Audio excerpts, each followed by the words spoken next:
Bonjour Thierry. Bonjour Daniel. Quel est le symptôme de stress, Thierry? Alors, les symptômes du stress, ils sont nombreux.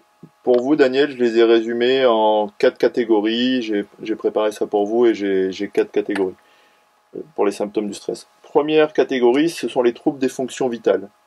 En fait, si vous êtes stressé, souvent ça va avoir des répercussions au niveau des fonctions vitales de votre organisme. C'est-à-dire, il va y avoir des problèmes au niveau du sommeil, au niveau de l'alimentation, au niveau de la sexualité, au niveau de la respiration. Donc voyez comment ça se passe au niveau des fonctions vitales, c'est le premier point. Deuxième point, il va y avoir des troubles liés au stress qui sont des troubles physiologiques, c'est-à-dire des troubles corporels. Là, il peut y avoir des tensions musculaires, il peut y avoir des douleurs.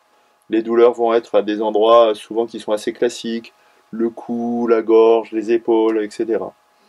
Donc là, souvent, ces douleurs, ils sont au niveau des zones de stress qu'on appelle les stases, c'est-à-dire que ce sont les points où le stress dans la cuirasse corporelle va venir se placer. Donc c'est le deuxième point. Troisième point, ça va être les troubles émotionnels. Là, il va y avoir de l'irritabilité, de l'agressivité, de la peur, de la panique, de la dépression, il peut y avoir aussi de la tristesse, etc. Et quatrième point, ce sont les troubles cognitifs, c'est-à-dire les troubles au niveau de la pensée. Il peut y avoir des pensées obsessionnelles, des pensées paranoïaques, il peut y avoir aussi des rêveries, ce qu'on appelle de la dissociation. Je vous rappelle aussi, Daniel, si vous voulez repérer votre stress, c'est que le stress, il prend 3 formes qui sont fight, fly et freeze.